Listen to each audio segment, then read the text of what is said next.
ದ್ರೌಣ್ಯಸ್ತ್ರ ವಿಪ್ಲುಷ್ಟಮಿದಂ ಮದಂಗಂ ಸಂತಾನ ಬೀಜಂ ಕುರು ಪಾಂಡವಾನಾಂ ಜುಗೋಪ ಕುಕ್ಷಿಂಗತ ಆತ್ಮಚಕ್ರೋ ಮಾತುಶ್ಚಮೇಯ ಶರಣಂ ಗತಾಯಾಹ. ಭಾಗವತ್ ಸಾರೋದ್ಧಾರದ 40ನೇ ಶ್ಲೋಕ ಇದು. ಶುಕಾಗಮನ ಪ್ರಕರಣ ನಡೆದಿದೆ. ಪರೀಕ್ಷಿತ ಶುಕಾಚಾರ್ಯರನ್ನ ಪ್ರಾರ್ಥಿಸುವುದು, ಭಾಗವತವನ್ನು ನನಗೆ ಪ್ರವಚನ ಮಾಡ್ರಿ ಅಂತ ಕೇಳುವುದು, ಇದೆಲ್ಲ 10ನೇ ಸ್ಕಂದದಲ್ಲಿ ಏನು ಬಂದಿದೆ ಅಲ್ಲಿಯ ಒಂದು ಶ್ಲೋಕ ಇದು. 10ನೇ ಸ್ಕಂದದ 1ನೇ ಅಧ್ಯಾಯದ 6ನೇ ಶ್ಲೋಕ. ವಿಷ್ಣು ತೀರ್ಥರು ಹೇಳ್ತಾರೆ, ಮೋಕ್ಷುಣ ಮುಖ್ಯತಃ ಸಂಪಾದ್ಯಂ ದ್ವಯಮೇವ ಭಗವತಿ ರತಿ ಅನ್ಯತ್ರ ಅರತಿಶ್ಚೇತಿ. ಮುಮುಕ್ಷುವಾದವನು ಸಂಪಾದನೆ ಮಾಡಬೇಕಾಗಿರುವುದು ಎರಡೇ ಸಂಗತಿಗಳನ್ನ, ಅವನು ಗಳಿಸಬೇಕಾಗಿರುವುದು ಎರಡನ್ನ. ಒಂದು ಭಗವಂತನಲ್ಲಿ ಆಸಕ್ತಿಯನ್ನ, ಇನ್ನೊಂದು ಬೇರೆ ಕಡೆ ಅನಾಸಕ್ತಿಯನ್ನ. ಭಗವಂತ ತನಗೆ ಹೇಗೆ ಉಪಕಾರ ಮಾಡಿದ್ದಾನೆ, ತನ್ನನ್ನು ಹೇಗೆ ರಕ್ಷಿಸಿದ್ದಾನೆ ಅನ್ನೋದನ್ನೆಲ್ಲ ಪರೀಕ್ಷಿತಿಯಲ್ಲಿ ಹೇಳ್ತಾ ಇದ್ದಾನೆ. ನಾನು ನನ್ನ ತಾಯಿ ಉತ್ತರೆಯ ಗರ್ಭದಲ್ಲಿದ್ದಾಗ ದ್ರೋಣರ ಮಗನಾದ ಅಶ್ವತ್ಥಾಮ ನನ್ನ ಮೇಲೆ ಬ್ರಹ್ಮಾಸ್ತ್ರ ಪ್ರಯೋಗ ಮಾಡಿದ್ರು. ಆಗ ನಾನು ಸುಟ್ಟೇ ಹೋಗಬೇಕಾಗಿತ್ತು. ಕುರುವಂಶದಲ್ಲಿ ಹುಟ್ಟಿದ ಪಾಂಡವರ ವಂಶದ ಕುಡಿ ನಾನು. ನನ್ನ ಶರೀರವನ್ನ ಅವತ್ತು ಈ ಭಗವಂತ ನನ್ನ ರಕ್ಷಿಸಿದ್ದ, ಗದೆ ಹಿಡಿದು ಕಾಪಾಡಿದ್ದ.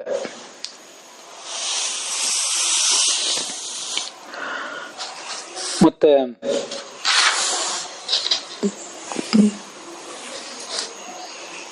ಪಂಚ ಪಾಂಡವರನ್ನು ಕೂಡ ಅವನೇ ರಕ್ಷಿಸಿದ್ದ.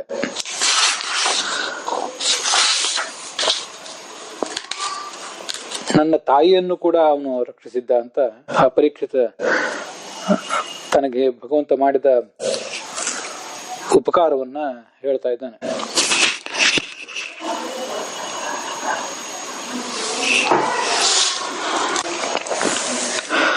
ಈ ಶ್ಲೋಕಕ್ಕೊಂದು ಆಧ್ಯಾತ್ಮಿಕ ಅರ್ಥವೂ ಕೂಡ ಇದೆ ಅಂತ ವರ್ಣನೆ ಮಾಡ್ತಾರೆ. ಇದನ್ನ ವಿಷ್ಣು ತೀರ್ಥರು ಹೇಳುವಂತೆ ಕಾಣುವುದಿಲ್ಲ, ಆದರೆ ಪುರಾಣಿಕಾಚಾರ್ಯರು ಅದನ್ನು ವರ್ಣನೆ ಮಾಡಿದ್ದಾರೆ.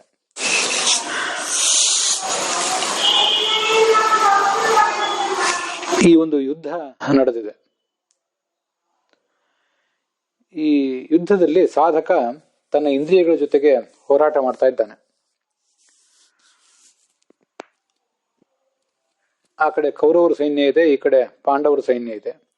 ಅದು ಸಚ್ಶಕ್ತಿಗಳು ಮತ್ತು ದುಷ್ಟ ಶಕ್ತಿಗಳ ನಡುವೆ ನಡೆದಂತಹ ಒಂದು ಹೋರಾಟ. ಸಾಧಕನ ಹೃದಯ ಅಂತನ್ನುವುದೇ ಕುರುಕ್ಷೇತ್ರ. ಅಲ್ಲಿ 5 ಜ್ಞಾನೇಂದ್ರಿಯಗಳಿವೆ, 5 ಕರ್ಮೇಂದ್ರಿಯಗಳು ಮತ್ತು ಮನಸ್ಸು. ಇವೆಲ್ಲ ನಮ್ಮನ್ನ ಯಾವತ್ತೂ ಕೂಡ ನುಂಗ್ಲಿಕ್ಕೆ, ನಮ್ಮನ್ನು ಹಾಳು ಮಾಡ್ಲಿಕ್ಕೆ ಕಾದಿವೆ. ಈ ದೇಹ ಅನ್ನುವುದೊಂದು ರಥ, ಅಥ ದೇಹರಥಃ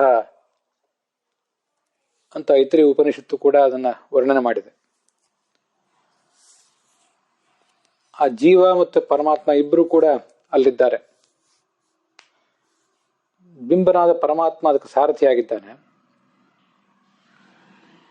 ಈ ಜೀವ ತಾನು ಎಲ್ಲವನ್ನೂ ಅವನಿಗೆ ಅರ್ಪಿಸಬೇಕು. ತಾನು ಏನೇನು ಭೋಗಿಸಿದ್ದಾನೆ, ಏನೇನು ಅನುಭವಿಸಿದ್ದಾನೆ, ಪ್ರತಿಯೊಂದನ್ನು ಕೂಡ ಪರಮಾತ್ಮನಿಗೆ ಅರ್ಪಿಸಬೇಕು. ಆಗ ಆ ಬಿಂಬ ಈ ಸಾಧಕನಿಗೆ ಇಂದ್ರಿಯಗಳನ್ನು ಗೆಲ್ಲುವಂತ ಶಕ್ತಿ ಕೊಡ್ತಾನೆ.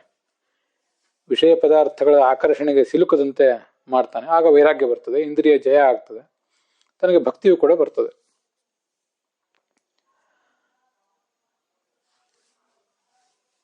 ಈ ಭಗವಂತ ಚಕ್ರಾದಿ ಆಯುಧಗಳಿಂದ ಪರೀಕ್ಷಿತನನ್ನ, ಅವನ ತಾಯಿಯನ್ನ, ಪಂಚಪಾಂಡವರನ್ನ ಕಾಪಾಡಿದ್ನಲ್ಲ, ಇದನ್ನ ತಾನು ಅನುಭವದಿಂದ ಕಂಡುಕೊಂಡಿದ್ದಾನೆ ಪರೀಕ್ಷಿತ. ಆದ್ರಿಂದ ಆ ಭಗವಂತನ ಅಪಾರವಾದ ಮಹಿಮೆಯನ್ನ, ಅವನ ಕರುಣೆಯನ್ನು ಅವನು ಅರ್ಥ ಮಾಡ್ಕೊಂಡಿದ್ದಾನೆ.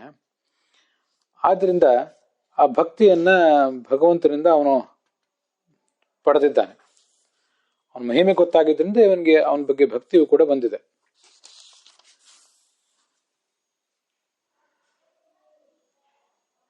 ತೇ ಸಮೇತ್ಯ ಕುರುಕ್ಷೇತ್ರೇ ರಾಜಾನಃ ಪಂಚ ಕುರುಪಾಂಡವಾಃ ಸಮಂತ ಪಂಚಕೆ ಚಕ್ರುಹು ವ್ಯೂಹ ಮುದ್ಯತಿ ಭಾಸ್ಕರೆ ಅಕ್ಷೌಹಿಣ್ಯ ಕೌರವಾಣಾಂ ಏಕಾದಶ ಮಹಾತ್ಮನಾಂ ಸಪ್ತ ಪಾಂಡುಸುತಾನಾಂ ಚ ಕರ್ಷಿತಾನಾಂ ವನೇ ಭೃಶಂ. 10ನೇ ಸ್ಕಂದದಲ್ಲಿ ಬರುವ ಕೆಲವು ಶ್ಲೋಕಗಳಿವು. ಕೌರವ ಪಾಂಡವರು ಕುರುಕ್ಷೇತ್ರದಲ್ಲಿ ನಿಂತ್ಕೊಂಡಿದ್ರು. ಆ ಸಮಂತಕ ಪಂಚಕದಲ್ಲಿ ಸೂರ್ಯೋದಯ ಕಾಲದಲ್ಲಿ ಯುದ್ಧ ಮಾಡಬೇಕು ಅಂತ ತಯಾರಾಗಿದ್ರು. ಆ ಕಡೆ ಕೌರವರ ಕಡೆ 11 ಅಕ್ಷೋಹಿಣಿ, ಪಾಂಡವರ ಕಡೆ 7.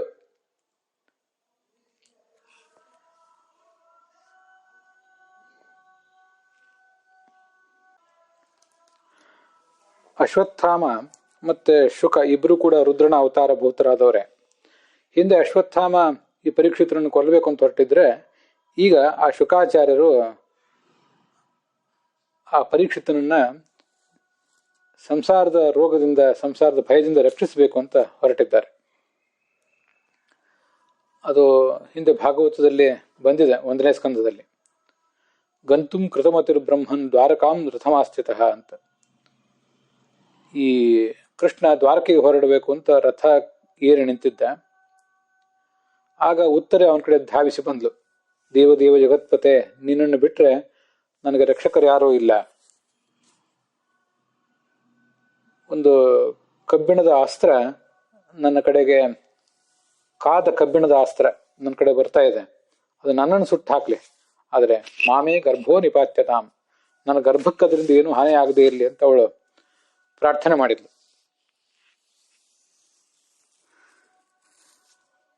ಉಪಧಾರ್ಯ ವಚಸ್ತಸ್ಯ ಭಗವಾನ್ ಭಕ್ತವತ್ಸಲಃ, ಭಕ್ತವತ್ಸಲನಾದ ಭಗವಂತ ಆ ದ್ರೋಣಾಚಾರ್ಯ ಪ್ರಯೋಗ ಮಾಡಿದ ಶಸ್ತ್ರ ಇದು ಅಂತ ತಿಳ್ಕೊಂಡ.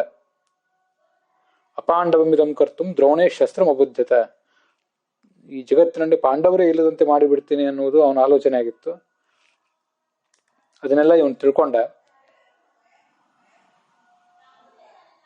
ವ್ಯಸನಂ ವೀಕ್ಷ್ಯತ ತೇಷಾಂ ಅನನ್ಯ ವಿಷಯಾತ್ಮನಾಂ ಸುದರ್ಶನೇನ ಸ್ವಾಸ್ತ್ರೇಣ ಸ್ವಾನಾಂ ರಕ್ಷಾಂ ವ್ಯಧಾತ್ ಪ್ರಭು. ಕೃಷ್ಣ ಆಲೋಚನೆ ಮಾಡಿದ್ದ, ತಾನು ಪಾಂಡವರ ಬಳಿ ಇದ್ದಷ್ಟು ಕಾಲ ಈ ಚಕ್ರ, ಈ ಅಸ್ತ್ರ ಆ ಪಾಂಡವರಿಗೇನೂ ಮಾಡಿರ್ಲಿಲ್ಲ. ತಾನೀಗ ದ್ವಾರಕೆಗೆ ಹೊರಟೆ ಅಂತ ತಿಳಿದು ಮತ್ತೆ ಆ ಪಾಂಡವರನ್ನು ಸಂಹರಿಸ್ಲಿಕ್ಕೆ ಬಂದಿದೆ ಅಂತ ತಿಳ್ಕೊಂಡ. ಆಗ ಪಾಂಡವರು ಕೂಡ ಅಸ್ತ್ರವನ್ನು ಕೈಗೆ ಎತ್ಕೊಂಡಿದ್ರು, ಆ ಬ್ರಹ್ಮಾಸ್ತ್ರವನ್ನ ಹಿಮ್ಮೆಟ್ಟಿಸಬೇಕು ಅಂತ.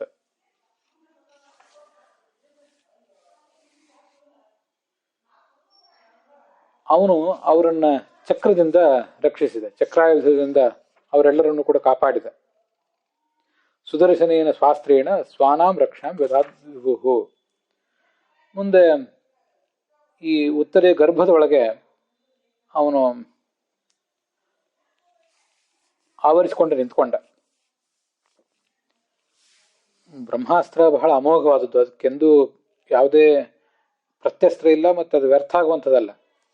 ಆದರೆ ಭಗವಂತನು ತೇಜಸ್ಸು ಆ ಗರ್ಭದಲ್ಲಿದ್ದರಿಂದ ಆ ಬ್ರಹ್ಮಾಸ್ತ್ರ ಗರ್ಭವನ್ನು ಏನೂ ಮಾಡಲಿಲ್ಲ. ಆಗ ಇವನಿಗೆ, ಪರೀಕ್ಷಿತನಿಗೆ, ತನ್ನ ಸುತ್ತಲೂ ಒಬ್ಬ ವ್ಯಕ್ತಿ ನಿಂತ್ಕೊಂಡಿದ್ದು ಕಾಣಿಸಿದಂತೆ. ವ್ಯಕ್ತಿ ಕೃಷ್ಣನೇ, 16 ವಯಸ್ಸಿನಂತೆ ಇದ್ದ, ಆದರೆ ಹೆಬ್ಬೆಟ್ಟಿನ ಗಾತ್ರದಲ್ಲಿದ್ದ. ನೀಲವರ್ಣದವನು, ಸಕಲ ಆಭರಣಗಳನ್ನು ಧರಿಸಿದ್ದಾನೆ. ಗದೆಯನ್ನ ಚಕ್ರದಂತೆ ತಿರುಗಿಸ್ತಾ ಇದ್ದ. ಪರಿಭ್ರಮಂತ ಮುಲ್ಕಾಭಾಂ ಭ್ರಾಮಯಂತಂ ಗದಾಂ ಮುಹುಹು. ಹೀಗೆ ಅವನು ಗರ್ಭದಲ್ಲೇ ಪರೀಕ್ಷೆ ಮಾಡಿ, ಈ ಇವನು ಯಾರು ಈ ವ್ಯಕ್ತಿ ಅಂತ ಆಲೋಚನೆ ಮಾಡಿದ್ದ. ಹೀಗೆ ಪರೀಕ್ಷೆ ಮಾಡಿದ್ರಿಂದ ಅವನಿಗೆ ಪರೀಕ್ಷಿತ್ ಅಂತಾನೆ ಹೆಸರು. ಪರಿತಃ ಈಕ್ಷತೆ, ಹಿಂದೆ ಹೇಳಿದ್ದೆ ಅದನ್ನು ನಾನು ಒಂದ್ಸರಿ. ಭಾಗವತದ ಉತ್ತರ ಭಾರತದ ಪಾಠದಲ್ಲಿ ಪರಿತಃ, ತನ್ನ ಸುತ್ತಲೂ ಗರ್ಭದಲ್ಲೇ ಕೃಷ್ಣನನ್ನ ಅವನು ಈಕ್ಷತೆ ಕಂಡವನು, ಆದ್ರಿಂದ ಅವನನ್ನು ಪರೀಕ್ಷಿತ ಅಂತ ಹೇಳ್ತಾರೆ ಅಂತ. 10 ತಿಂಗಳು ಕಾಪಾಡಿದ, ಮತ್ತೆ ಅಂತರ್ಹಿತನಾಗಿಬಿಟ್ಟ ಒಮ್ಮಿದು ಇದ್ದಕ್ಕಿದ್ದಂತೆ ಕೃಷ್ಣ. ಆ ಅಮೋಘವಾದ ಬ್ರಹ್ಮಾಸ್ತ್ರವು ಕೂಡ ತನ್ನ ಕಾರ್ಯ ಮಾಡಲಿ ಅಂತ ಅದಕ್ಕೆ ಅವಕಾಶ ಕೊಟ್ಟಿದ್ದ ಒಂದಿಷ್ಟು. ಆದರೆ ಮತ್ತೆ ಆ ಶಿಶುವನ್ನು ಅವನು ಬದುಕಿಸಿದ. ಮುಂದೆ 41ನೇ ಶ್ಲೋಕ, ಅದು ಕೂಡ 10ನೇ ಸ್ಕಂದದ 1ನೇ ಅಧ್ಯಾಯದ 7ನೇ ಶ್ಲೋಕ.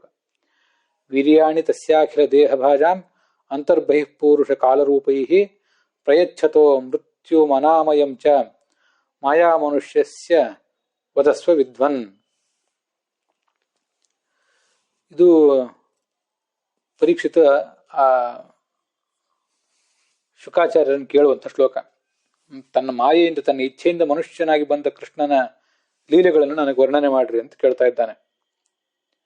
ನ ಕೇವಲ ಮಮ ಮಾತು ಪೂರ್ವಜಾನ ಮಮ ಚೇತಿ ತ್ರಯಾಣಾಮೇವ ತೇನ ಉಪಕಾರ ಕೃತಃ ಕಿಂತು ದೇಹಧಾರಿಣಾಂ ಸರ್ವೇಷಾಮಪಿ. ಕೇವಲ ನನಗೆ, ನನ್ನ ತಾಯಿಗೆ, ನನ್ನ ಅಜ್ಜಂದ್ರಾದ ಪಾಂಡವರಿಗೆ ಅವನು ಉಪಕಾರ ಮಾಡಿದ್ದಲ್ಲ, ಅವನು ದೇಹಧಾರಿಗಳಾದಂತಹ ಪ್ರತಿಯೊಬ್ಬರಿಗೂ ಕೂಡ ಉಪಕಾರ ಮಾಡಿದ್ದಾನೆ.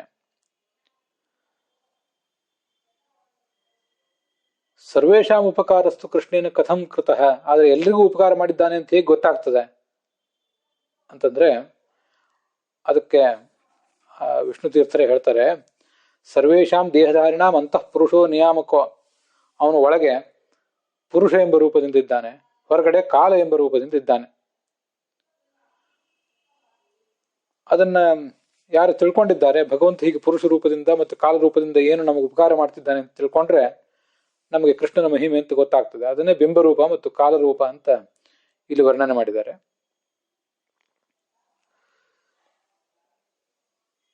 ಅಖಿಲ ದೇಹ ಭಾಜಾಂ, ಪ್ರತಿಯೊಬ್ಬರ ಶರೀರದಲ್ಲಿಯೂ ಕೂಡ ಅವನಿದ್ದಾನೆ.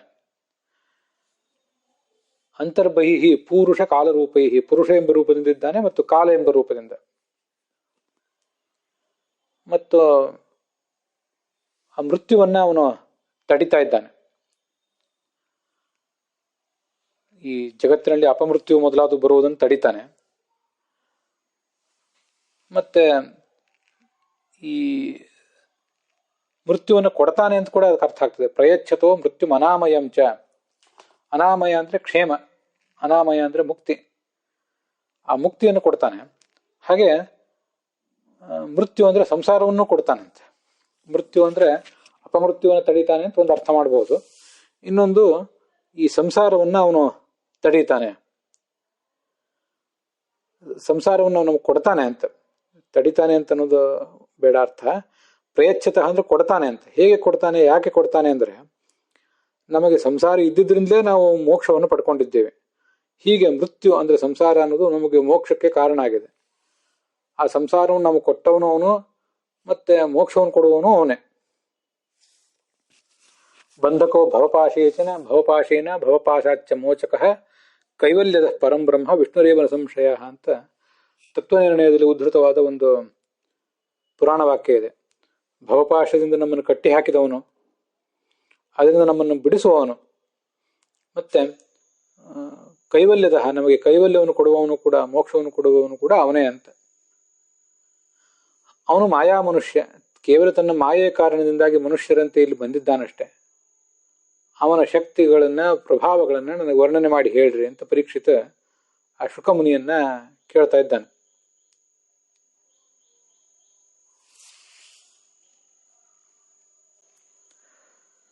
ಲೀಲಾಂ ವಿದಧತ ಸ್ವೈರಂ ಈಶ್ವರಸ್ಯ ಆತ್ಮಲಿಮಾಯಯ ಏಕೋನವಿಂಶೇ ವಿಂಶತಿಮೇ ವೃಷ್ಣಿಷು ಪ್ರಾಪ್ಯ ಜನ್ಮನಿ ರಾಮಕೃಷ್ಣಾವಿತಿ ಭುವೋ ಭಗವಾನ್ ಅಹರತ್ ಭರಂ ಅಂತ. ಇದು ಭಗವಂತ ಹೇಗೆ ಈ ಜಗತ್ತಿನಲ್ಲಿ ಅವತರಿಸಿದ ಅನ್ನೋದನ್ನೆಲ್ಲ ವರ್ಣನೆ ಮಾಡುವಂತಹ ಒಂದು ಪ್ರಸಂಗ. ಆತ್ಮಮಾಯೆಯ, ತನ್ನ ಮಾಯೆಯಿಂದ ಅವನು ಈ ಜಗತ್ತಿನಲ್ಲಿ ಬಂದಿದ್ದಾನೆ, ಬಂದು ಲೀಲೆಯನ್ನು ಮಾಡಿದ್ದಾನೆ ಅಂತ ಅಲ್ಲಿ ವರ್ಣನೆ ಮಾಡ್ತಾರೆ. ತಾನು ಒಬ್ಬನೇ ಬಂದಿರುವುದಲ್ಲ, ಅವನು ತಾನು ಮತ್ತೆ ತನ್ನ ಜೊತೆಗೆ ಬಲರಾಮನನ್ನು ಕರ್ಕೊಂಡು ಬಂದಿದ್ದಾನೆ. ಬಲರಾಮ ವಸ್ತುತಃ ಶೇಷನ ಅವತಾರ, ನಮಗೆಲ್ಲ ಗೊತ್ತಿದೆ. ಆದರೆ ಅವನು ಬಲರಾಮನ ಒಳಗೆ ತನ್ನದೇ ಆದಂತಹ ಮತ್ತೊಂದು ರೂಪವನ್ನು ಕೂಡ ಇಟ್ಟಿದ್ದಾನೆ.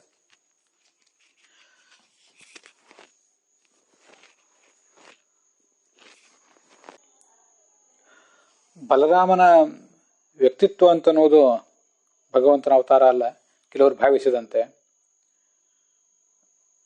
ಅದನ್ನ ಆಚಾರ್ಯರು ಭಾಗವತ ತಾತ್ಪರ್ಯದಲ್ಲಿ ಹೇಳ್ತಾರೆ. ಆ ಪ್ರಸಂಗದಲ್ಲಿ ಆವೇಶೋ ಬಲಭದ್ರೆ ಅಂತ ಏಕೋನವಿಂಶೆ ಅಂತ ಹೀಗೇನು ಬಂದಿದೆ ಈ ಶ್ಲೋಕ. ಇದು 1ನೇ ಸ್ಕಂದದ 3ನೇ ಅಧ್ಯಾಯದ 23ನೇ ಶ್ಲೋಕ. ಅಲ್ಲಿ ಭಗವಂತನಲ್ಲಿ ಆವೇಶ ಮಾತ್ರ ಬಲರಾಮನಲ್ಲಿದೆ ಹೊರತು ಭಗವಂತನೇ ಬಲರಾಮ ಅಲ್ಲ. ಶಂಖಚಕ್ರ ಭೃದೀಶೇಷ ಶ್ವೇತವರ್ಣೋ ಮಹಾಭುಜ ಆವಿಷ್ಟ ಶ್ವೇತಕೇಶಾತ್ಮ ಶೇಷಾಂಶಂ ರೋಹಿಣೀ ಸುತಂ. ಶೇಷನ ಅವತಾರದಿಂದ ಹುಟ್ಟಿದ ರೋಹಿಣಿ ಪುತ್ರನಾದ ಬಲರಾಮನಲ್ಲಿ ಇವನು ಶಂಖಚಕ್ರಗಳನ್ನು ಧರಿಸಿ ಶ್ವೇತವರ್ಣನಾಗಿ ಮಹಾಭುಜನಾಗಿ ಇದ್ದಾನೆ. ಭಗವಂತನ ಶ್ವೇತ ರೂಪ ಇದು. ಹೀಗೆ ನಾವು ತಿಳಿದುಕೊಳ್ಬೇಕು. ಇದು ಮಹಾವರಾಹ ಪುರಾಣದ ಒಂದು ಉಲ್ಲೇಖ. ಆಚಾರ್ಯರು ಭಾಗವತ ತಾತ್ಪರ್ಯದಲ್ಲಿ ಇದೇ ಶ್ಲೋಕದ ಪ್ರಸಂಗದಲ್ಲಿ ಹೇಳ್ತಾರೆ. ಇಲ್ಲಿ ಬಂದಿರುವಂತಹ ಮತ್ತೊಂದು ಶ್ಲೋಕ 18ನೇದ್ದು.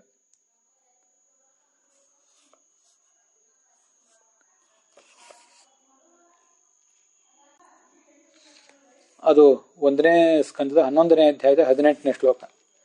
ಹೀಗೆ ಬಲರಾಮನಲ್ಲಿ ಭಗವಂತ ಇದ್ದಾನೆ ಅಂತ ತಿಳ್ಕೊಳ್ಬೇಕು. ಈ ವೀರ್ಯಾಣಿ ತಸ್ಯಾಖಿಲ ದೇಹ ಭಾಜಾಂ ಅಂತರ್ಬಹಿಃ ಪೂರುಷ ಕಾಲರೂಪೈ ಅಂತನ್ನೋದು ತುಂಬ ಒಂದು ಸುಂದರವಾದಂತಹ ಅನುಸಂಧಾನವನ್ನು ನಮಗೆ ಕೊಡ್ತದೆ. ಈ ಭಗವಂತ ನಮ್ಮಲ್ಲಿ ಒಳಗೆ ಪುರುಷ ಎಂಬ ರೂಪದಿಂದಿದ್ದಾನೆ, ಹೊರಗೆ ಕಾಲ ಎಂಬ ರೂಪದಿಂದಿದ್ದಾನೆ. ಅದು 3ನೇ ಸ್ಕಂದದಲ್ಲಿ 27ನೇ ಅಧ್ಯಾಯದಲ್ಲಿ 17ನೇ ಶ್ಲೋಕದ ರೂಪದಲ್ಲಿದೆ.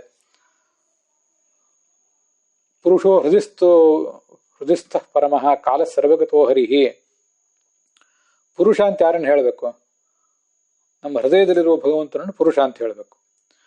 ಸರ್ವಗತನಾದಂತಹ ಸರ್ವತ್ರ ವ್ಯಾಪ್ತವಾದ ಭಗವಂತನ ರೂಪ ಇದೆ ಹೊರಗಡೆ, ಅದನ್ನ ಕಾಲ ಅಂತ ಹೇಳಬೇಕು. ಅಥವಾ ರುದ್ರದೇಹಸ್ಥಃ ಹರಿಃ ಕಾಲ ಇತೀರಿತಃ ಅಂತ ಅಲ್ಲೇ ಭಾಗವತ ತಾತ್ಪರ್ಯದಲ್ಲಿ ಬಂದಿರುವ ಇನ್ನೊಂದು ಅರ್ಥ. ರುದ್ರನ ಅಂತರ್ಯಾಮಿಯಾದ ನರಸಿಂಹ ರೂಪಿಯಾದ ಭಗವಂತನನ್ನು ಕೂಡ ಕಾಲ ಅಂತ ಹೇಳಬಹುದು.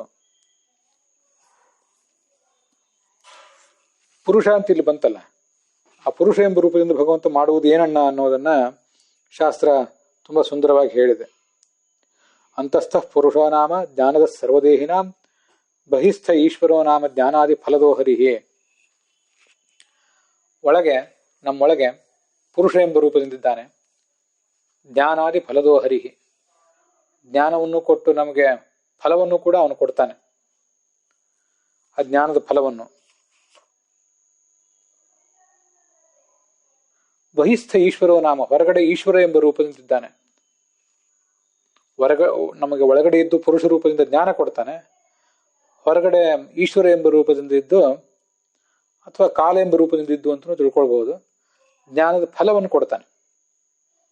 ಅಂತಸ್ಥ ಪುರುಷೋ ನಾಮ ಜ್ಞಾನದ ಸರ್ವದೇಹಿನಾಂ. ಹೀಗೆ ಪುರುಷ ಎಂಬ ರೂಪ ನಮಗೆ ಜ್ಞಾನವನ್ನು ಕೊಡ್ಲಿಕ್ಕಾಗಿ ಅಂತರ್ಯಾಮಿಯಾಗಿರುವಂತಹ ರೂಪ. ಪುರುಷ ಎಂಬ ಶಬ್ದಕ್ಕೇನೆ ಭಗವಂತ ಅಂತನೂ ಅರ್ಥ ಇದೆ, ಮತ್ತೆ ಹಾಗೆ ಜೀವ ಅಂತನೂ ಅರ್ಥ ಇದೆ. ನಾವಿಬ್ರು ಪುರುಷರೇ, ಸ್ತ್ರೀಯೂ ಪುರುಷಳೇ, ಗಂಡಸೂ ಪುರುಷನೇ. ಪುರುಬ್ರಹ್ಮ ಗುಣಾಧಿಕ್ಯಾತ್ ತಜ್ಞಾನಾತ್ ಪುರುಷ ಸ್ಮೃತಃ ಅಂತ. ಪುರು ಅಂದ್ರೆ ಗುಣಾಧಿಕನಾದ ಪರಬ್ರಹ್ಮ. ಅವನನ್ನು ತಿಳ್ಕೋಬೇಕಾದಂತಹ ಈ ಜೀವ, ಇವನಿಗೆ ಪುರುಷ ಅಂತ ಕರೀತಾರೆ. ಹೀಗೆ ಇವನು ಪುರುಷ, ಪ್ರತಿಬಿಂಬನಾದ ಈ ಜೀವನೂ ಪುರುಷನೇ, ಮತ್ತೆ ಅವನ ಬಿಂಬನಾದಂತಹ ಪರಮಾತ್ಮನೂ ಕೂಡ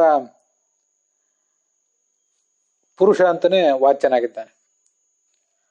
ವಿಷ್ಣುವಸ್ತು ಪುರುಷಾಖ್ಯಾನಿ ತ್ರೀಣಿ ರೂಪಾಣ್ಯತೋ ವಿದುಃ ಪ್ರಥಮಂ ತು ಮಹತ್ ಸೃಷ್ಟು ದ್ವಿತೀಯಂ ತ್ವಂಡ ಸಂಸ್ಥಿತಂ ತೃತೀಯಂ ದೇಹಿನಾಂ ದೇಹೆ ತ್ರೀಣಿ ಜ್ಞಾತ್ವಾ ವಿಮುಚ್ಯತೆ ಅಂತ ಮತ್ತೊಂದು ಕಡೆ 3 ಪುರುಷ ರೂಪಗಳ ವರ್ಣನೆ ಭಾಗವತ ತಾತ್ಪರ್ಯದಲ್ಲಿ ಬಂದಿದೆ. ಪ್ರಥಮಂ ತು ಮಹತ್ ಸೃಷ್ಟು, ಮೊದಲನೇ ಪುರುಷ ಎಂಬ ರೂಪ ಮಹತ್ತತ್ವವನ್ನು ಸೃಷ್ಟಿಸಿದ್ದು. ದ್ವಿತೀಯಂ ತ್ವಂಡ ಸಂಸ್ಥಿತಂ, ಬ್ರಹ್ಮಾಂಡದೊಳಗಿರುವಂತಹ ರೂಪ ಎರಡನೇದ್ದು. ತೃತೀಯಂ ದೇಹಿನಾಂ ದೇಹೆ, ಎಲ್ಲ ದೇಹಿಗಳ ಅಂದ್ರೆ ಜೀವರ ಒಳಗಿದೆ, ಅದು ಇದ್ದು ಅವರನ್ನು ರಕ್ಷಿಸ್ತಾ ಇದೆ ಅಂತ ಆ ಶ್ಲೋಕದಲ್ಲಿ ಬಂದಿಲ್ಲ, ಬೇರೆ ಕಡೆ ಬಂದಿದ್ದನ್ನು ಹೇಳಿದೆ ಅಷ್ಟೆ. ತೃತೀಯಂ ದೇಹಿನಾಂ ದೇಹೆ ತ್ರೀಣಿ ಜ್ಞಾತ್ವಾ ವಿಮುಚ್ಯತೆ. ಈ ಮೂರನ್ನ ನಾವು ತಿಳ್ಕೊಳ್ಬೇಕು. ಈ 3 ರೂಪಗಳನ್ನು ತಿಳ್ಕೊಂಡು ಜೀವ ಮುಕ್ತನಾಗ್ತಾನೆ ಅಂತ ಅಲ್ಲಿ ಬಂದಿರೋದು.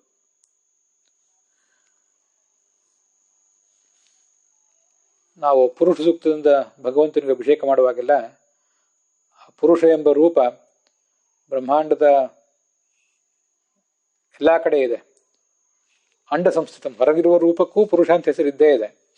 ಭಗವಂತನ ಎಲ್ಲಾ ರೂಪಗಳಿಗೂ ಎಲ್ಲಾ ಹೆಸರುಗಳು ಇದ್ದೇ ಇವೆ. ಆದರೂ ಒಳಗೆ ಆತ ಪುರುಷ ಎಂಬ ರೂಪದಿಂದ ಇದ್ದು ನಮಗೆ ಜ್ಞಾನ ಕೊಡ್ತಾನೆ ಅಂತ ನಾವು ಅನುಸಂಧಾನ ಮಾಡಬೇಕು.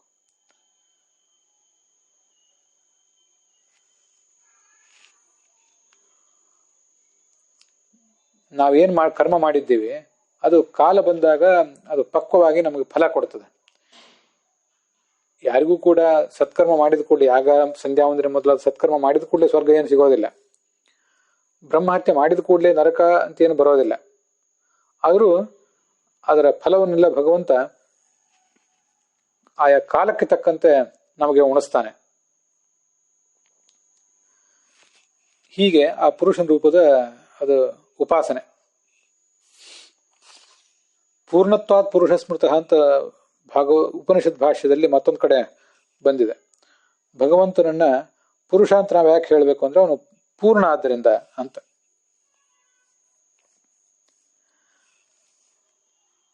ಮುಂದೆ 42ನೇ ಶ್ಲೋಕ. ಇವಂ ನಿಶಮ್ಯ ಭೃಗುನಂದನ ಸಾಧುವಾದಂ ವೈಯಾಸಕಿ ಸ ಭಗವಾನ್ ಅಥ ವಿಷ್ಣುರಾತಂ ಪ್ರತ್ಯರ್ಚ ಕೃಷ್ಣಚರಿತಂ ಕಲಿಕಲ್ಮಷಘ್ನಂ ವ್ಯಾಹರ್ತು ಮಾರಭತ ಭಾಗವತ ಪ್ರಧಾನ ಅಂತ ಮುಂದೆ 42ನೇ ಶ್ಲೋಕ ಇದೆ.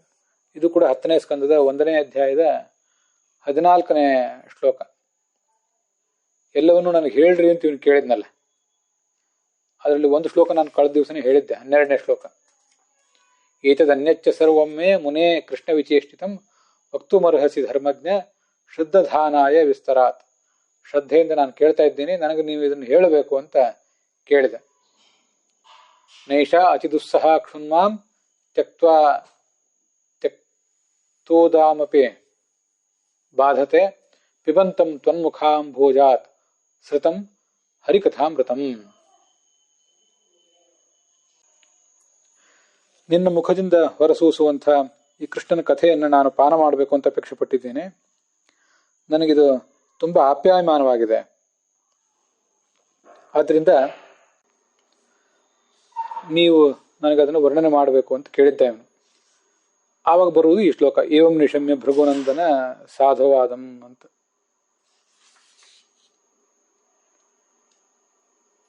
ಭೃಗುವಂಶದಲ್ಲಿ ಹುಟ್ಟಿದವರು ಈ ಶೌನಕರು.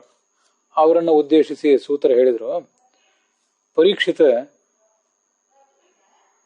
ಬಿಂಬರೂಪ, ಅವನ ವಿಲಕ್ಷಣವಾದ ವ್ಯಾಪಾರಗಳು, ಇದನ್ನೆಲ್ಲ ವರ್ಣನೆ ಮಾಡ್ರಿ ಅಂತ ಕೇಳಿದ್ನಲ್ಲ. ವಿಷ್ಣುರಾತ ಅಂತ ಕರೆಸ್ಕೊಂಡಿರುವಂಥ ಈ ಪರೀಕ್ಷಿತ. ಆಗ ಬ್ರಹ್ಮರಾತರಾದ ಶುಕಾಚಾರ್ಯರು ಆ ರಾಜನನ್ನ ಅಭಿನಂದಿಸಿದರು.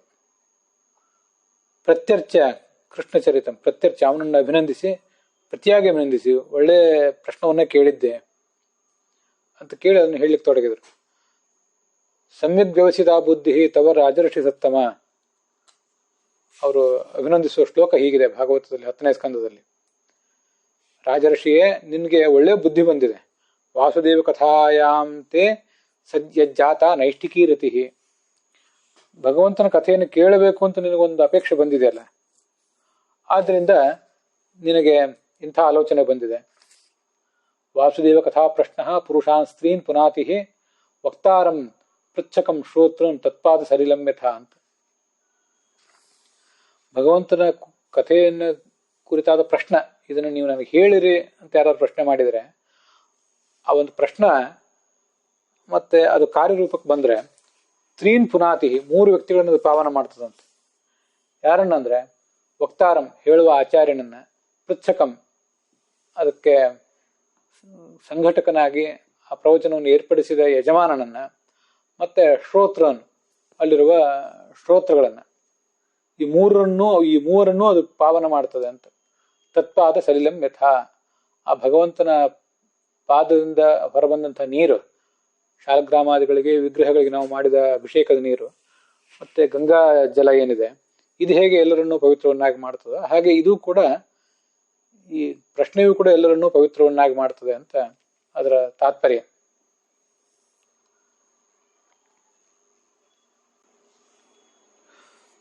ಇಲ್ಲಿ ವಾಸುದೇವ ಕಥಾಯಾಂತೆ ಯಜ್ಜಾತ ನೈಷ್ಠಿಕೀ ರತಿ. ನಿನಗೊಂದು ದೃಢವಾದ ನಿಷ್ಠೆ ಬಂದಿದೆಯಲ್ಲ ಭಗವಂತನ ಪ್ರಶ್ನೆಯನ್ನು, ಭಗವಂತನ ಕಥೆಯನ್ನು ಕೇಳಬೇಕು ಅಂತ ಶುಕಾಚಾರ್ಯರು ಪರೀಕ್ಷಿತನಿಗೆ ಹೇಳ್ತಾ ಇದ್ದಾರಲ್ಲ. ನೈಷ್ಠಿಕೀರತಿ ಅಂತ ಅನ್ನೋ ಶಬ್ದವನ್ನು ಕೇಳಿದಾಗ ನನಗೆ ಭಾಗವತ ತಾತ್ಪರ್ಯದಲ್ಲಿ ಬರುವಂಥ ಬ್ರಹ್ಮತರ್ಕದ ಮಾತೊಂದು ನೆನಪಿಗೆ ಬರ್ತದೆ. ಹಿಂದೆ ಅದನ್ನು ಬೇಕಾಡ್ಸರೆ ಹೇಳಿದ್ದೀನಿ. 4ನೇ ಸ್ಕಂದದಲ್ಲಿ 23ನೇ ಅಧ್ಯಾಯ ಅದು, ಪೃಥುವಿನ ಕುರಿತಾದ ವರ್ಣನೆ.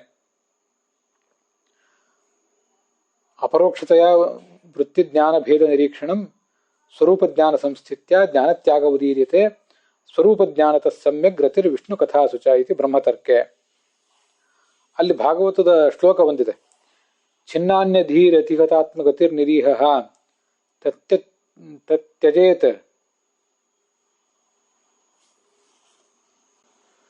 ಅಚ್ಛಿನ್ನದಿದಂ ವಯುನೇನ ತೇನ ತಾವತ್ತು ಯೋಗ ಗತಿ ಭಿಹಿ ಯತಿರತ್ ಪ್ರಯತ್ನಃ ಯಾವದ್ಗದಾಗ್ರಜ ಕಥಾಸು ರತಿಂ ನ ಕುರ್ಯಾತ್ ಅಂತ ಅದೊಂದು ಶ್ಲೋಕ. ಪೃಥು ಚಕ್ರವರ್ತಿ ಏನು ಮಾಡಿದ, ಈ ಅವನ ಸಾಧನೆ ಕ್ರಮ ಹೇಗಿತ್ತು ಅನ್ನೋದನ್ನ ವರ್ಣನೆ ಮಾಡಿದ್ದಾರೆ. ಸಾಧನೆಯ ಹಂತಗಳು ಹಿಂದೆ ಅನೇಕ ಬಾರಿ ಹೇಳಿದ್ದೆ.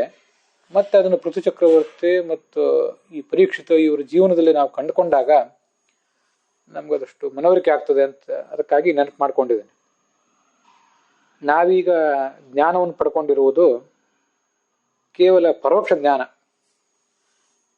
ಈ ಪ್ರವಚನಗಳನ್ನು ಕೇಳುವವರಿಗಾಗಲಿ, ಪ್ರವಚನವನ್ನು ಹೇಳುವವರಿಗಾಗಲಿ, ಅಥವಾ ಅಧ್ಯಯನ ಮಾಡ್ತಾ ಇರುವವರಿಗಾಗಲಿ ಎಲ್ಲರಿಗೂ ಇದು ಬಂದಿರುವುದು ಕೇವಲ ಪರೋಕ್ಷ ಜ್ಞಾನ ಮಾತ್ರ. ನಮಗೆ ಯಾರಿಗೂ ಕೂಡ ಅಪರೋಕ್ಷ ಜ್ಞಾನ ರಿಯಲೈಸೇಷನ್ ಆಗಲಿಲ್ಲ. ಹೀಗೆ ಮೊದಲು ಶಾಸ್ತ್ರಗಳ ಪಠಣದಿಂದ, ಶ್ರವಣದಿಂದ ನಮಗೊಂದು ಪರೋಕ್ಷ ಜ್ಞಾನ, ಇಂಡೈರೆಕ್ಟ್ ಪರ್ಸೆಪ್ಷನ್ ಅಂತಂತಾರೆ ಅದನ್ನು. ನಾವು ಕೇಳಿಲ್ಲ, ಕೇವಲ ಶಾಬ್ದಬೋಧ ಮಾತ್ರ ನಮಗಾಗುವುದು, ಪ್ರತ್ಯಕ್ಷತಃ ಅದನ್ನು ಕಾಣಲಿಲ್ಲ ನಾವು. ಈ ಶಾಸ್ತ್ರಜನ್ಯವಾದ ಪರೋಕ್ಷ ಜ್ಞಾನ ಅನೇಕ ಕಾಲಗಳ ನಂತರ ಅದು ಪ್ರಬಲವಾದಾಗ ಮುಂದೆ ಮಾನಸಿಕ ಅಪರೋಕ್ಷ ಜ್ಞಾನ ಆಗ್ತದಂತೆ. ಭಗವಂತನ ಸಾಕ್ಷಾತ್ಕಾರ ಆವಾಗ ಆಗ್ತದೆ, ಅದು ಪ್ರತ್ಯಕ್ಷತಃ ಕಾಣುವುದು. ಆದರೆ ಆ ಭಗವಂತನ ಸಾಕ್ಷಾತ್ಕಾರ ಆವಾಗ ಏನಾಗ್ತದಲ್ಲ, ಅದು ಮನಸ್ಸಿನಿಂದ ಬಂದದ್ದು. ಮನಸ್ಸು ಅದಕ್ಕೆ ಇನ್ಸ್ಟ್ರೂಮೆಂಟ್ ಆಗಿರ್ತದೆ, ನಿಮಿತ್ತ ಆಗಿರ್ತದೆ. ಮನಸ್ಸಿನಿಂದ ಹೀಗೆ ಆ ಪರೋಕ್ಷ ಜ್ಞಾನವನ್ನ ಅವರು ಪಡ್ಕೊಳ್ತಾರೆ. ಶಾಸ್ತ್ರಜನ್ಯವಾದದ್ದು ಪರೋಕ್ಷ ಜ್ಞಾನ, ಅದು ಮೊದಲನೇ ಹಂತ. ಮಾನಸಿಕವಾದ ಅಪರೋಕ್ಷ ಜ್ಞಾನ, ಮನಸ್ಸನ್ನ ನಿಮಿತ್ತವನ್ನಾಗಿ ಮಾಡಿಕೊಂಡು ಬಂದಿರುವಂತಹ ಜ್ಞಾನ, ಅಪರೋಕ್ಷ ಜ್ಞಾನ ಏನಿದೆ ಅದು ಎರಡನೇ ಹಂತ. ಮುಂದೆ ಆ ಜ್ಞಾನವನ್ನು ಕೂಡ ಪಡೆದಾದ ಮೇಲೆ ಈ ಸಾಧಕನಿಗೆ ಆ ಸ್ವರೂಪದಿಂದ ಅಪರೋಕ್ಷ ಜ್ಞಾನ ಬರ್ತದಂತೆ. ಅದು ಎರಡನೇದ್ದು. ಅದು ಮೂರನೇದ್ದು, ಸ್ವರೂಪದಿಂದ ಅಪರೋಕ್ಷ ಜ್ಞಾನ ಬರುವುದು, ಭಗವಂತನನ್ನ ಅಪರೋಕ್ಷೀಕರಿಸಿಕೊಳ್ಳುವುದು, ಅದು ಮೂರನೇದ್ದು. ಎರಡನೇದ್ರಲ್ಲೂ ಭಗವಂತನನ್ನು ಅಪರೋಕ್ಷೀಕರಿಸಿಕೊಂಡಿದ್ದಾನೆ, ಆದ್ರೆ ಅದು ಮನಸ್ಸಿನಿಂದ ಬಂದದ್ದು. ಮೂರನೇ ಹಂತದಲ್ಲಿ ಬರುವುದು ಏನಿದೆ ಅದು ಸ್ವರೂಪದಿಂದಲೇ ಅಪರೋಕ್ಷೀಕರಿಸಿಕೊಳ್ಳುವುದು. ಈ ಸಾಧಕ ಆವಾಗ ಆ ಮಾನಸಾಪರೋಕ್ಷ ಜ್ಞಾನಕ್ಕೂ, ಅರ್ಥಾತ್ ಮನಸ್ಸಿನಿಂದ ಬಂದ ಅಪರೋಕ್ಷ ಜ್ಞಾನಕ್ಕೂ ಸ್ವರೂಪದಿಂದ ಬಂದಿರುವ ಅಪರೋಕ್ಷ ಜ್ಞಾನಕ್ಕೂ ಏನು ವ್ಯತ್ಯಾಸ ಇದೆ, ಏನು ಅಗಾಧವಾದ ವ್ಯತ್ಯಾಸ ಇದೆ ಅನ್ನೋದನ್ನು ತಿಳ್ಕೊಳ್ತಾನಂತೆ. ಸ್ವರೂಪ ಜ್ಞಾನದ ಮೂಲಕನೇ ಅವನು ಎದ್ದು ಬಿಡ್ತಾನೆ, ಅದರಲ್ಲೇ ತಲ್ಲೀನಾಗಿ ಎದ್ದು ಬಿಡ್ತಾನೆ. ಆ ಸ್ವರೂಪ ಜ್ಞಾನವನ್ನು ಪಡೆದ ಮೇಲೆ ಭಗವಂತನ ಕುರಿತಾದ ಶ್ರವಣ ಮಾಡಬೇಕು ಅನ್ನುವ ಹೆಚ್ಚಿನ ಆಸಕ್ತಿ ಅವನಿಗೆ ಬರ್ತದೆ. ಆದ್ರಿಂದ ಮುಂದೆ ಆತನಿಗೆ ಮುಕ್ತಿ ಅಂತ. ಈಗ ಇದನ್ನೆಲ್ಲ ನಾವು ಗಮನಿಸಿದ್ರೆ ನಮಗೆಲ್ಲ ಒಂದಿಷ್ಟು ಆಸಕ್ತಿ ಇದೆ, ಹೇಳಬೇಕು ಅಂತ ಆಸಕ್ತಿ ಇದೆ, ಕೇಳಬೇಕು ಅಂತ ಆಸಕ್ತಿ ಇದೆ, ಎಲ್ಲ ಹೌದು. ಆದ್ರೆ ನಮ್ಮ ಆಸಕ್ತಿ ಅನೇಕ ಬಾರಿ ಕೇಳುವ ಆಸಕ್ತಿ ಶಿಥಿಲ ಆಗ್ತಿರ್ತದೆ. ಮತ್ತೆ ಪ್ರವಚನವನ್ನು ಹೇಳಿದ್ರಿಂದಲೂ ಕೂಡ ಆಗಬೇಕಾದ ಪರಿಣಾಮಗಳು ನಮ್ಮ ಜೀವಮಾನದಲ್ಲಿ ಆಗಿರೋದಿಲ್ಲ. ಪಾಂಡಿತ್ಯವನ್ನು ಪಡ್ಕೊಂಡಿರ್ತೀವಿ, ಇನ್ನೊಬ್ಬರಿಗೆ ಪಾಠ ಪ್ರವಚನ ಇತ್ಯಾದಿಗಳನ್ನು ಮಾಡ್ತೇವೆ, ಆದರೆ ಅದರಿಂದ ಸಿಗಬೇಕಾದಂತಹ ಫಲ ನಮಗೆ ಸಿಕ್ಕಿರೋದಿಲ್ಲ. ಸ್ಥಾನ, ಮಾನ, ಧನ ಇತ್ಯಾದಿಗಳು ಸಿಕ್ಕಿರಬಹುದು, ಆದರೆ ಅಂತಃಸುಖ, ಅಂತರಾರಾಮ, ಅಂತಸ್ತುಷ್ಟಿ ಅನ್ನುವುದು ಬಂದಿರುವುದಿಲ್ಲ. ಮತ್ತೆ ಅನೇಕ ಬಾರಿ ನಾವು ಹೇಳಿದ್ದೆಲ್ಲವೂ ಆ ಶ್ರೋತೃಗಳ ಮೇಲೆ ನಿರೀಕ್ಷಿತವಾದ ಪರಿಣಾಮವನ್ನು ಕೂಡ ಬೀರೋದಿಲ್ಲ. ಕಾರಣ ಏನಂದ್ರೆ ನಮಗಿರುವುದೆಲ್ಲವೂ ಕೂಡ ಕೇವಲ ಶಾಸ್ತ್ರದ ಪರೋಕ್ಷ ಜ್ಞಾನ ಮಾತ್ರ. ಅದರ ಇತಿಮಿತಿಗಳು ನಮಗೇ ಹೀಗಿರುವಾಗ ನಾವು ಯಾರಿಗೆ ಪಾಠ ಹೇಳ್ತೇವೆ, ನಾವು ಯಾರಿಗೆ ಪ್ರವಚನ ಹೇಳ್ತೇವೆ, ಅವರಿಗೆ ಬರುವ ಜ್ಞಾನ ಆದರೂ ಎಷ್ಟರದ್ದು. ಇದನ್ನು ಪ್ರವಚನ ಹೇಳುವವರು, ಪಾಠ ಹೇಳುವವರು, ಅದನ್ನೆಲ್ಲ ಕೇಳುವವರು ಕೂಡ ಆಲೋಚನೆ ಮಾಡಬೇಕು. ಮುಂದೆ ಅವರಿಗೆ ಮನಸ್ಸಿನಿಂದ ಅಪರೋಕ್ಷ ಜ್ಞಾನ ಬರಬೇಕು ಬಹಳ ಕಾಲದ ಬಳಿಕ. ಇಷ್ಟೆಲ್ಲ ಬಂದಾಗ ಅವರು ಹೇಳಿದ ಪಾಠಗಳು, ಪ್ರವಚನಗಳು, ಅವರು ಹೇಳುವ ಬೋಧನೆ ಅವೆಲ್ಲ ಹೆಚ್ಚು ಶಕ್ತಿಯುತ ಆಗ್ತವೆ. ಮತ್ತೆ ಅದಕ್ಕಿಂತಲೂ ಹೆಚ್ಚಾಗಿ ಆ ಮಾನಸಾಪರೋಕ್ಷದ ಹಂತವನ್ನು ದಾಟಿ ನನಗೆ ಈ ಮಾನಸಾಪರೋಕ್ಷ ಬೇಡ ಅಂತ ಅದನ್ನು ಕತ್ತರಿಸಿ ಅವನು ಬಿಸಾಕ್ತಾನಲ್ಲ, ಅದನ್ನು ಮಾಡಿಕೊಂಡು ಮುಂದೆ ಸ್ವರೂಪಾಪರೋಕ್ಷವನ್ನು ಪಡೆದ ಮೇಲೆ ಅವನಿಗೆ ಶ್ರವಣದಲ್ಲಿ ಹೆಚ್ಚಿನ ಆಸಕ್ತಿ ಬರ್ತದಂತೆ. ಇದನ್ನು ಗಮನಿಸ್ಬೇಕು, ಬಹಳ ಅದ್ಭುತವಾದ ಸಂಗತಿ ಇದು. ಆವಾಗೇನು ಶ್ರವಣದಲ್ಲಿ ಅದ್ಭುತವಾದ ಆಸಕ್ತಿ ಬರ್ತದೆ, ಆ ಮೂಲಕ ಶ್ರವಣ ಮಾಡಿ ಮತ್ತಷ್ಟು ಮನನ ಮಾಡಿ ಮುಂದೆ ಧ್ಯಾನ ಇತ್ಯಾದಿಗಳನ್ನು ಮಾಡ್ತಾನೆ. ಮತ್ತು ಆ ಬಳಿಕ ಅವನು ಮುಕ್ತಿಯನ್ನು ಪಡ್ಕೋತಾನೆ. ಹೀಗೆ ಒಬ್ಬ ಪ್ರವಚನಕಾರ ಪಾಠ ಮಾಡುವವನಿಗೂ ಕೂಡ ವಾಸ್ತವಿಕವಾದ ಆಸಕ್ತಿ ಬರುವುದು ಆ ಮೂರನೇ ಹಂತದಲ್ಲಿ, ಸ್ವರೂಪಾಪರೋಕ್ಷವನ್ನು ಪಡೆದ ಮೇಲೆ. ಆಗ ಅವನಿಗೆ ವಾಸ್ತವಿಕವಾದ ಆಸಕ್ತಿ, ನೈಷ್ಠಿಕೀರತಿ ಅಂತ ಭಾಗವತ ಹೇಳಿದ್ದು, ಸಮ್ಯಗ್ರತಿ ಅಂತ ಭಾಗವತ ತಾತ್ಪರ್ಯ 4ನೇ ಸ್ಕಂದದಲ್ಲಿ ಹೇಳುವುದು, ಇದೆಲ್ಲ ಏನಿದೆ ಅದು ಬರುವುದೇ ಆವಾಗಲೇ. ಹೀಗದು ಆವಾಗ ಬಂದ ಮೇಲೆ ಅಂಥವನ ಸಂಪರ್ಕಕ್ಕೆ ಯಾರು ಬಂದಿದ್ದಾರೆ ಅವರಿಗೆ ಒಂದಿಷ್ಟು ಅದರ ಲಾಭ ಆಗ್ತದೆ, ಅವನ ಸ್ವರೂಪಾಪರೋಕ್ಷ ಜ್ಞಾನದ ಲಾಭ. ಮತ್ತೆ ಆ ಸಾಧಕನಿಗೆ ಆ ಸ್ವರೂಪಾಪರೋಕ್ಷ ಜ್ಞಾನವನ್ನು ಪಡ್ಕೊಂಡದ್ರ ಫಲ ಸ್ಥಿತಪ್ರಜ್ಞತೆ, ಮತ್ತೆ ಅಂತರ್ಬಹಿಶುದ್ಧಿ, ಪೂರ್ಣವಾದ ಶುದ್ಧಿ, ಅವನವನ ಯೋಗ್ಯತಾನುಸಾರವಾದ ಶುದ್ಧಿ, ಇದೆಲ್ಲ ಬರುವುದು ಆವಾಗ. ಸಮ್ಯಗ್ರತಿ ಅಂತ ಭಾಗವತ ತಾತ್ಪರ್ಯ ಬ್ರಹ್ಮತರ್ಕದಲ್ಲಿ ಹೇಳುವುದು, ನೈಷ್ಠಿಕೀ ರತಿ ಅಂತ ಹೇಳುವುದು, ಪರೀಕ್ಷಿತನಿಗೆ ಮತ್ತೆ ಪೃಥು ಮಹಾರಾಜನಿಗೆ ಏನು ಬಂದಿತ್ತು ಅಂತ ಹೇಳುವುದು, ಇದು ತುಂಬಾ ಅದ್ಭುತವಾದ ಸಂಗತಿ. ಈ ಪರೀಕ್ಷಿತ ರಾಜನಂತೆ, ಪೃಥುವಿನಂತೆ ಈ ಪರೀಕ್ಷಿತ ರಾಜ ಕೂಡ ಅವನಿಗೆ ಶಾಸ್ತ್ರದ ಪರೋಕ್ಷ ಜ್ಞಾನದ ಹಂತವನ್ನು ದಾಟಿ ಮಾನಸಾಪರೋಕ್ಷ ಬಂದಾಗಿದೆ. ಅವನಿಗೆ ಸ್ವರೂಪಾಪರೋಕ್ಷ ಜ್ಞಾನವೂ ಕೂಡ ಬಂದಾಗಿದೆ. ಯಾಕಂದ್ರೆ ಇದು ಅವನಿಗೆ ಕೊನೆಯ ಜನ್ಮ. ಸ್ವರೂಪಾಪರೋಕ್ಷ ಜ್ಞಾನ ಬಂದಾಗಿರುವುದರಿಂದ ಅವನಿಗೆ ನೈಷ್ಠಿಕೀ ರತಿ, ಅವನ ಅಂತಿಮ ಶ್ರವಣ ಇದು. ದೇಹವೇ ಅಂತಿಮ ಆದ್ದರಿಂದ ಅಂತಿಮ ಶ್ರವಣ. ಈ ದೇಹದ ಮೂಲಕ ಭೌತ ದೇಹದಿಂದ ಅವನು ಮಾಡುವ ಶ್ರವಣ ಅಂತಿಮ ಅಂತ. ತಂದೆ ತಾಯಿಂದರಿಂದ ಬಂದಿರುವಂಥ ಭೌತ ದೇಹ ಇದು ಅಂತಿಮ ಅವನಿಗೆ, ಆದ್ರಿಂದ ಅಂತಿಮ ಶ್ರವಣ. ಆದ್ರಿಂದ ಅದು ನೈಷ್ಠಿಕೀ ರತಿ, ಅತ್ಯಂತ ದೃಢವಾದ ನಿಷ್ಠ. ಇನ್ನೇನು ಬೇಡ ಈ ಜಗತ್ತಿನಲ್ಲಿ, ನನಗೆ ಹಾವೇ ಕಚ್ಚಲಿ ಅಥವಾ ನಾನಿರುವ ಈ ಜಗತ್ತು, ನಾನಿರುವ ಈ ಮನೆ ಎಲ್ಲವೂ ಕೂಡ ಉರಿದು ಬೂದಿಯಾಗಲಿ. ಬೇಕಾದ್ರೆ ಆತ್ಮಾರ್ಥೇ ಪೃಥ್ವೀಂ ಚದೇತ್, ತನಗಾಗಿ, ತನ್ನ ಜ್ಞಾನಕ್ಕಾಗಿ, ಭಗವಂತನಿಗಾಗಿ, ಭಗವಂತನ ಜ್ಞಾನಕ್ಕಾಗಿ ಇಡೀ ಲೋಕವನ್ನೇ ನಾನು ಬಿಡ್ಲಿಕ್ಕೆ ತಯಾರು ಅನ್ನುವಂಥ ಅಖಂಡವಾದ ನಿಷ್ಠ, ಅದು ಆ ಕಾರಣದಿಂದ ಅವನಿಗೆ ಬಂದದ್ದು. ಇದಾದ್ಮೇಲೆ ಅವನು ಮತ್ತೆ ತಂದೆ ತಾಯಿಯಿಂದ ಮೂಲಕವಾದ ಬರುವಂಥ ಶರೀರವನ್ನು ಪಡೆದಿಲ್ಲ. ಮತ್ತವನು ಈ ಪ್ರಕೃತ ಕಲ್ಪ ಮುಗಿಯುವವರೆಗೆ, ಚತುರ್ಮುಖ ಬ್ರಹ್ಮನ ಈಗಿನ ಆಯುರ್ಮಾನ ಮುಗಿಯುವವರೆಗೆ ಯಾವುದ್ಯಾವುದೋ ಕೆಲವು ಲೋಕಗಳಲ್ಲಿದ್ದು ಅವನು ಹೆಚ್ಚಿನ ಸಾಧನೆಯನ್ನು ಮಾಡ್ತಾನಷ್ಟೆ. ತಂದೆ ತಾಯಿಂದ್ರಿಂದ ಬರುವಂತಹ ಸ್ಥೂಲ ದೇಹ ಇದು ಅಂತಿಮ. ಆದ್ರೆ ಅಲ್ಲಿ ಮತ್ತೆ ಅವನ ಸಾಧನೆಯನ್ನು ಪ್ರಾಯ ಮುಂದುವರೆಸ್ತಾನೆ. ಆದ್ರಿಂದ ಇದನ್ನು ನೈಷ್ಠಿಕೀ ರತಿ ಅಂತ ಬ್ರಹ್ಮರಾತರು ಆ ವಿಷ್ಣುರಾತನ ನಿಷ್ಠೆಯನ್ನ ಪ್ರಶಂಸೆ ಮಾಡಿದ್ದಾರೆ ಅಂತ ನಾವು ತಿಳ್ಕೊಳ್ಬೇಕು.